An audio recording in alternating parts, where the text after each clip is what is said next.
ألف لام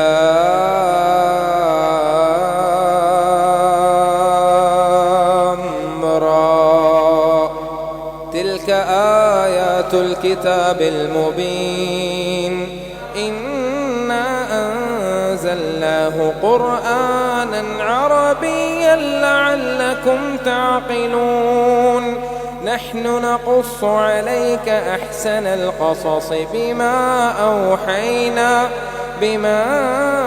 أوحينا إليك هذا القرآن وإن كنت من قبله لمن الغافلين إذ قال يوسف لأبيه يا أبت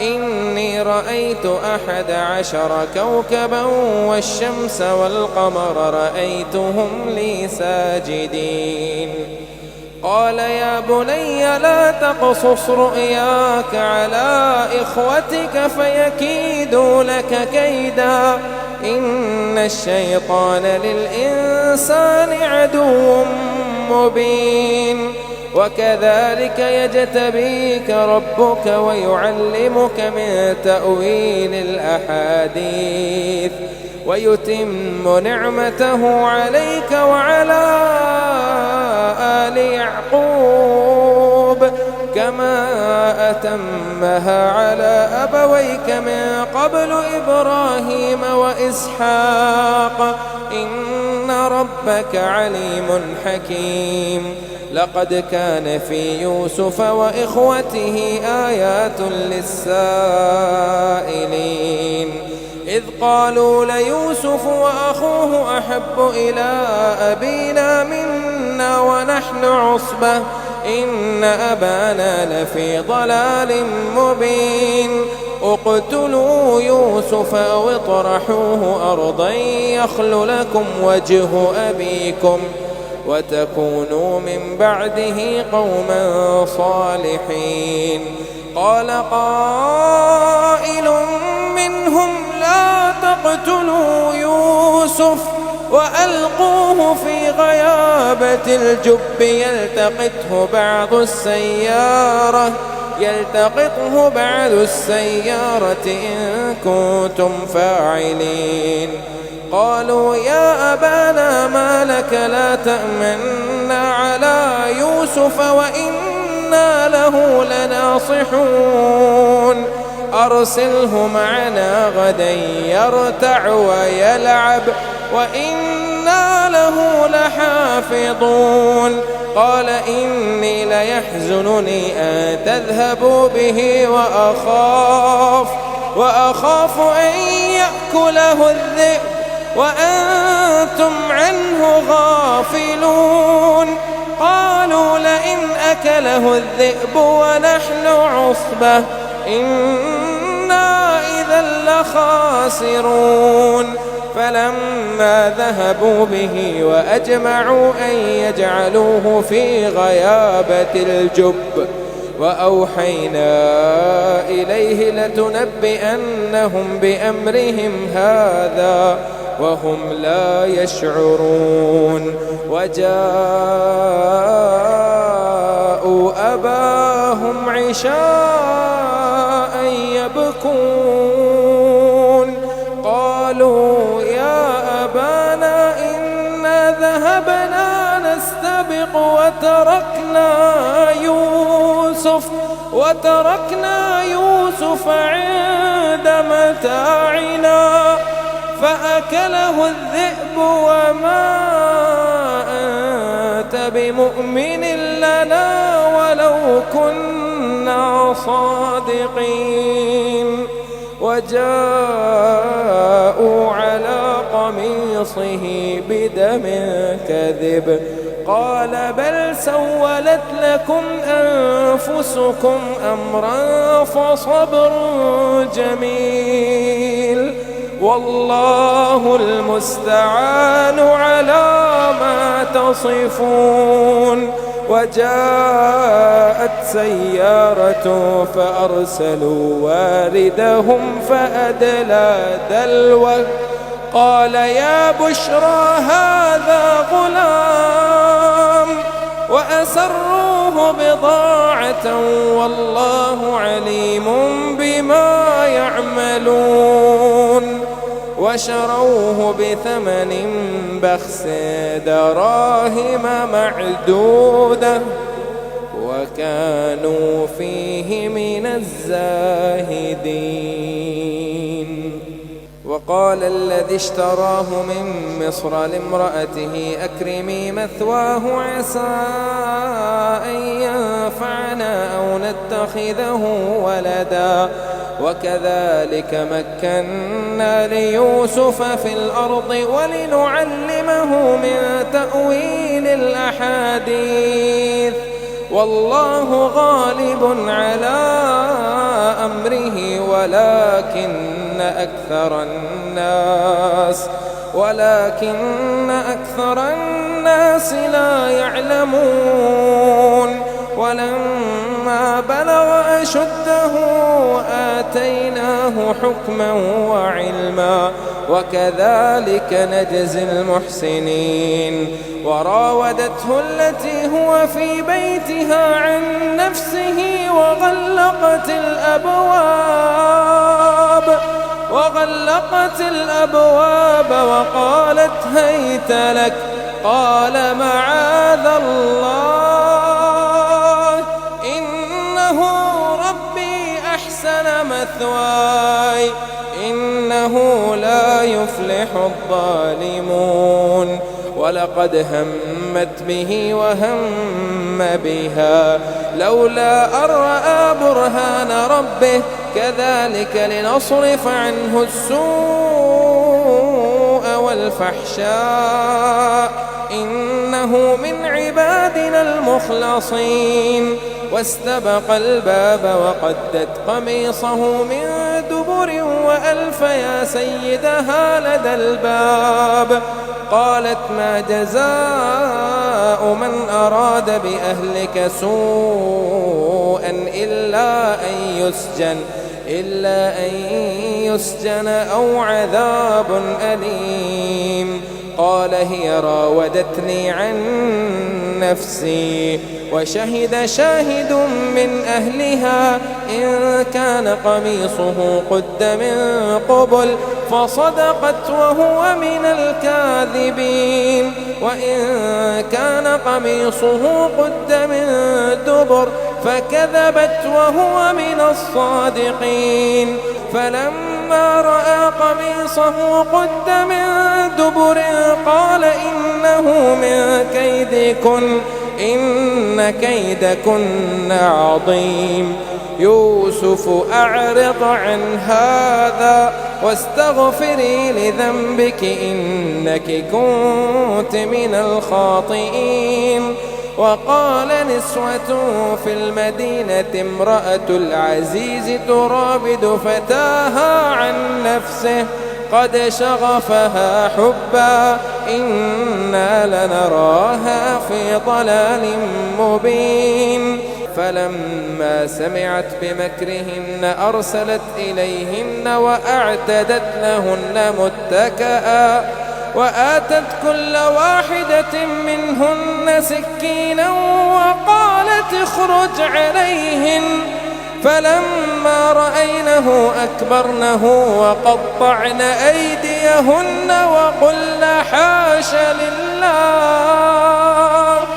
وقلن حاش لله ما هذا بشرا إن هذا إلا ملك كريم.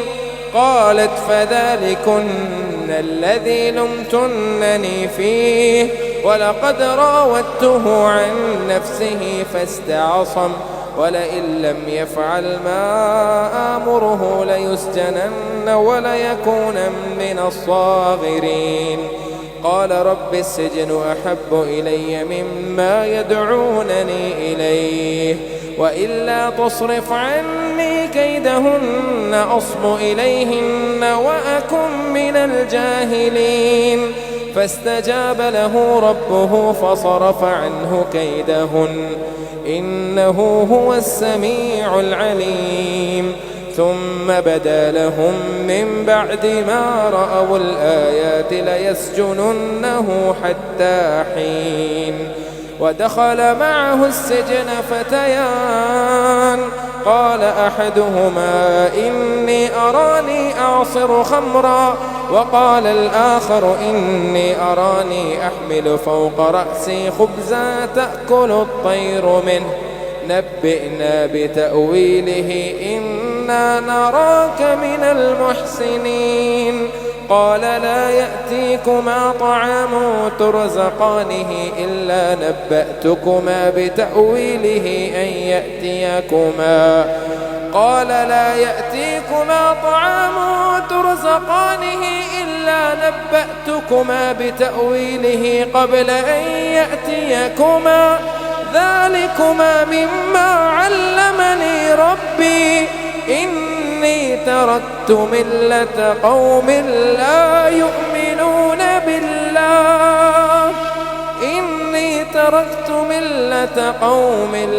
يؤمنون بالله وهم بالآخرة هم كافرون.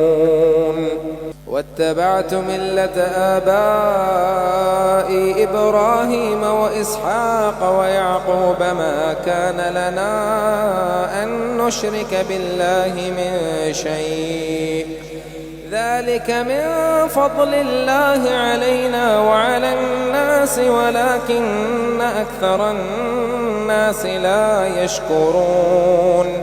يا صاحبي السجن أأرباب متفرقون خير أم الله الواحد القهار.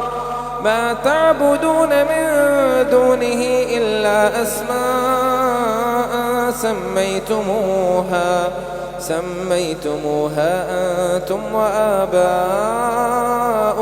ما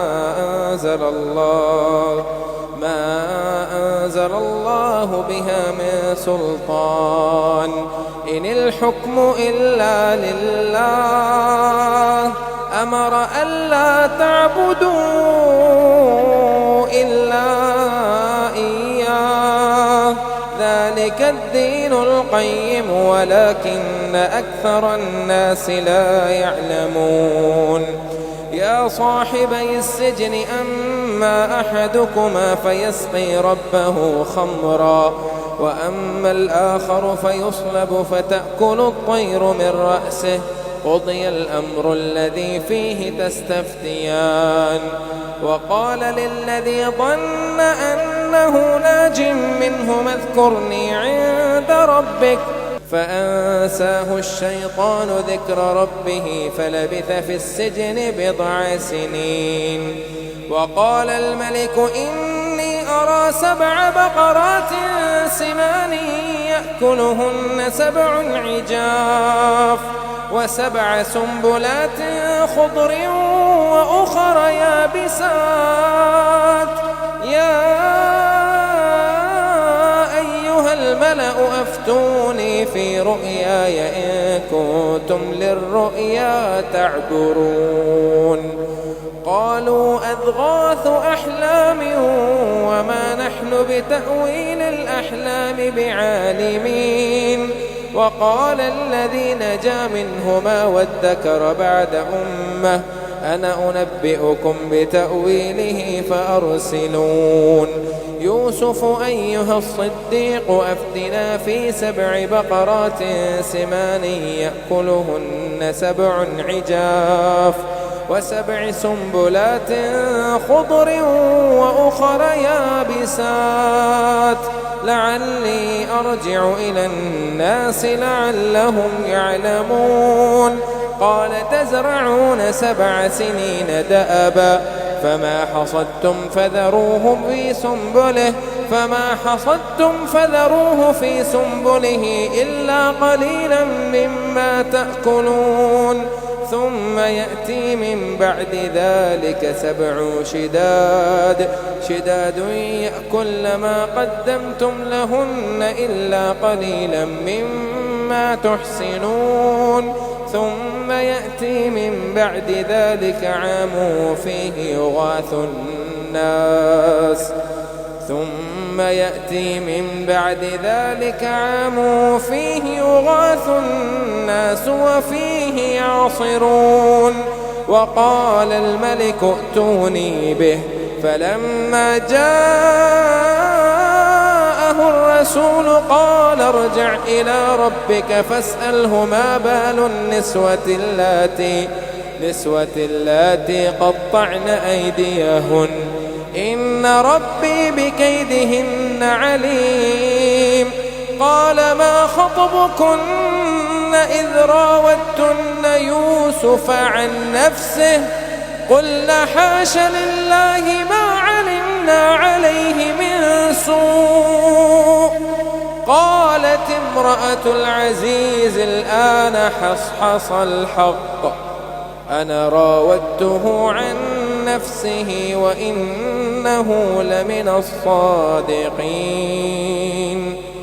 ذلك ليعلم أني لم أخنه بالغيب وأن الله لا يهدي كيد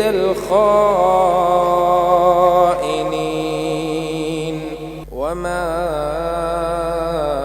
أبرئ نفسي إن النفس لأمارة بالسوء إلا ما رحم ربي إن ربي غفور رحيم.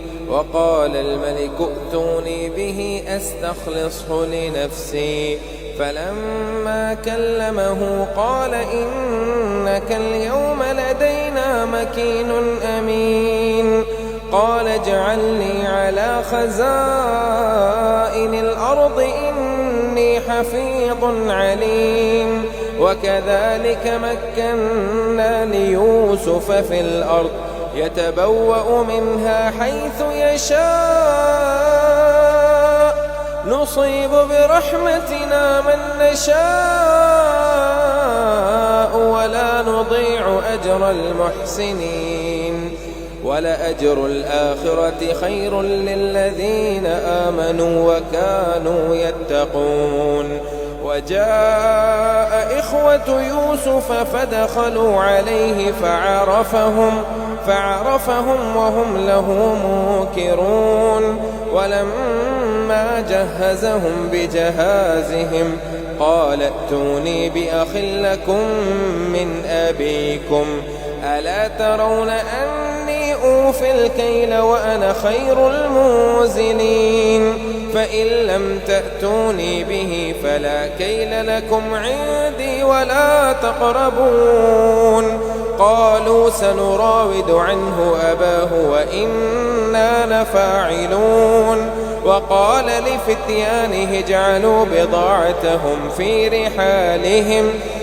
رحالهم لعلهم يعرفونها إذا انقلبوا إلى أهلهم لعلهم يرجعون. فلما رجعوا إلى أبيهم قالوا يا أبانا منع منا الكيل فأرسل معنا أخانا نكتل وإنا له لحافظون.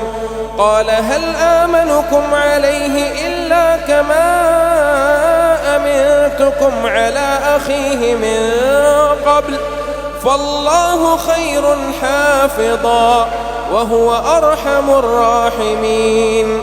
ولما فتحوا متاعهم وجدوا بضاعتهم ردت إليهم قالوا يا أبانا ما نبغي هذه بضاعتنا ردت إلينا ونمير أهلنا ونحفظ أخانا ونزداد كيل بعير ذلك كيل يسير. قال لن أرسله معكم حتى تؤتون موثقا من الله لتأتونني به إلا أن يحاط بكم. فلما آتوه موثقهم قال الله على ما نقول وكيل. وقال يا بني لا تدخلوا من باب واحد وادخلوا من أبواب متفرقة وما أغني عنكم من الله من شيء إن الحكم إلا لله عليه توكلت وعليه فليتوكل المتوكلون. ولما دخلوا من حيث أمرهم أبوهم ما كان يغني عنهم من الله من شيء إلا حاجة في نفس يعقوب قضاها وإنه لذو علم لما علمناه ولكن أكثر الناس لا يعلمون. ولما دخلوا على يوسف آوى إليه أخاه قال إني أنا أخوك فلا تبتئس بما كانوا يعملون. فلما جهزهم بجهازهم جعل السقاية في رحل أخيه ثم أذن مؤذن أيتها العير إنكم لسارقون. قالوا وأقبلوا عليهم ماذا تفقدون؟ قالوا نفقد صواع الملك ولمن جاء به حمل بعير وأنا به زعيم. قالوا تالله لقد علمتم ما جئنا لنفسد في الأرض وما كنا سارقين. قالوا فما جزاؤه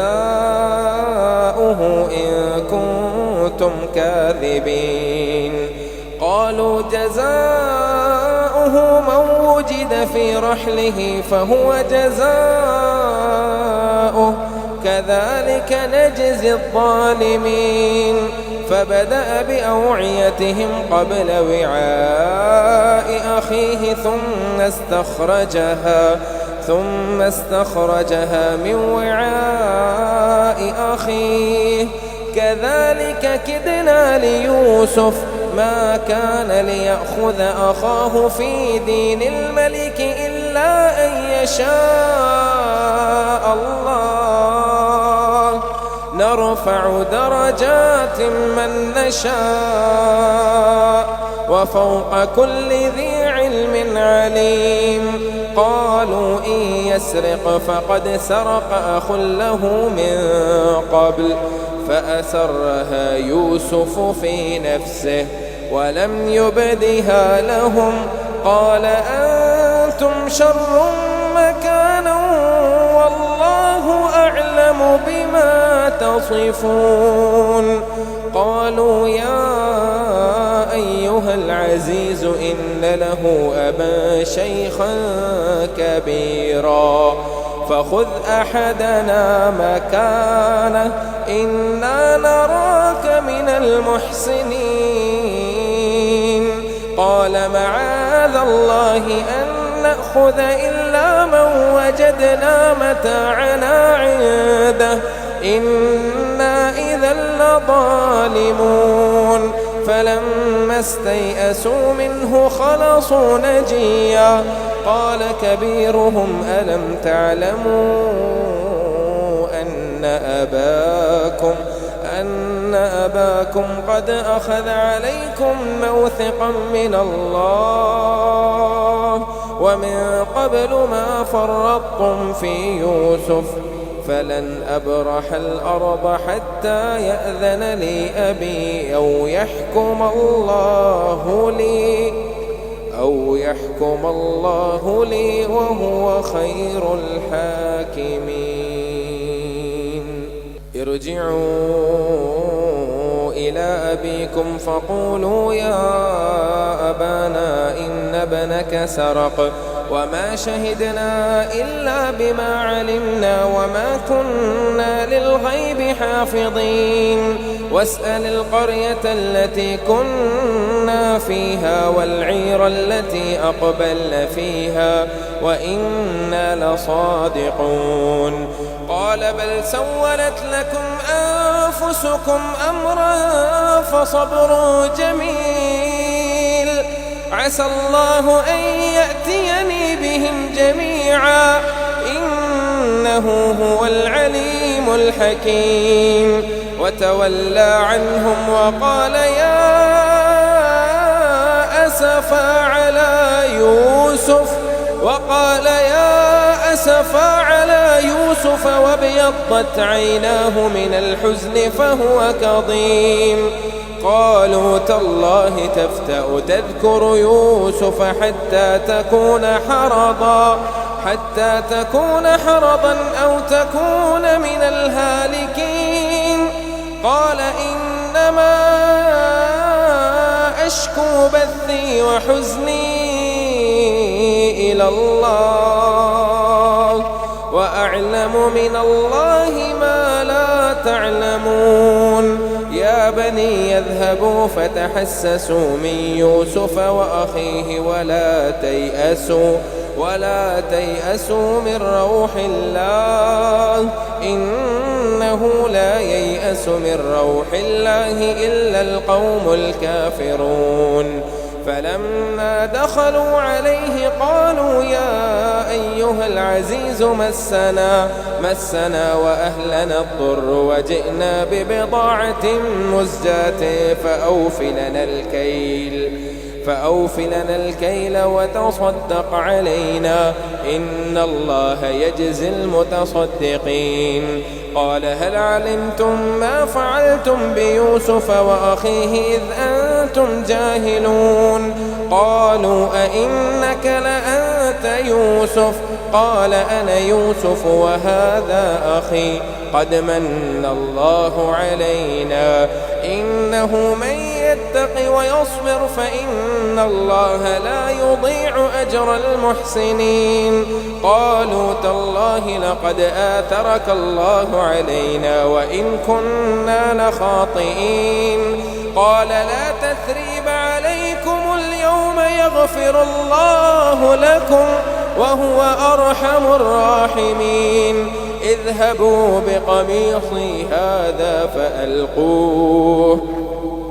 اذهبوا بقميصي هذا فألقوه على وجه أبي يأت بصيرا وأتوني بأهلكم أجمعين ولما فصلت العير قال أبوهم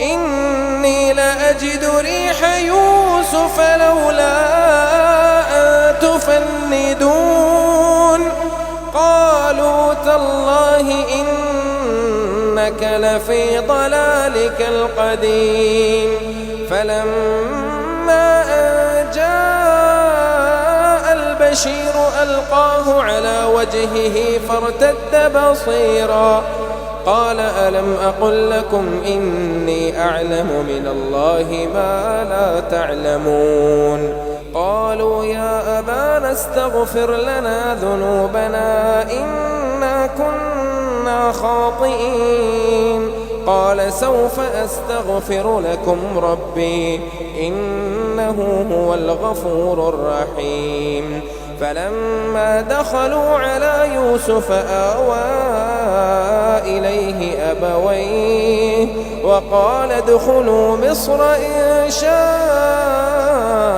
الله آمنين ورفع أبويه على العرش وخروا له سجدا وقال يا أبت هذا تأويل رؤياي من قبل قد جعلها ربي حقا وقد أحسن بي إذ أخرجني من السجن وجاء بكم من البدو من بعد أن نزغ الشيطان بيني وبين إخوتي إن ربي لطيف لما يشاء إنه هو العليم الحكيم رب قد آتيتني من الملك وعلمتني من تأويل الأحاديث فاطر السماوات والأرض أنت وليي في الدنيا والآخرة توفني مسلما وألحقني بالصالحين ذلك من أنباء الغيب نوحيه إليك وما كنت لديهم إذ أجمعوا أمرهم وهم يمكرون وما أكثر الناس ولو حرصت بمؤمنين وما تسألهم عليه من أجر إن هو إلا ذكر للعالمين وكأي من آية في السماوات والأرض يمرون عليها وهم عنها معرضون وما يؤمن أكثرهم بالله إلا وهم مشركون أفأمنوا أن تأتيهم غاشية من عذاب الله أو تأتيهم الساعة بغتة وهم لا يشعرون قل هذه سبيلي أدعو إلى الله على بصيرة أنا ومن اتبعني وسبحان الله وما أنا من المشركين وما أرسلنا من قبلك إلا رجالا نوحي إليهم من أهل القرى أفلم يسيروا في الأرض فينظروا كيف كان عاقبة الذين من قبلهم ولدار الآخرة خير للذين اتقوا أفلا تعقلون حتى إذا استيأس الرسل وظنوا أنهم قد كذبوا جاءهم نصرنا فنجي من نشاء ولا يرد بأسنا عن القوم المجرمين لقد كان في قصصهم عبرة لأولي الألباب ما كان حديثا يفترى ولكن تصديق الذي بين يديه وتفصيل كل شيء وهدى ورحمة لقوم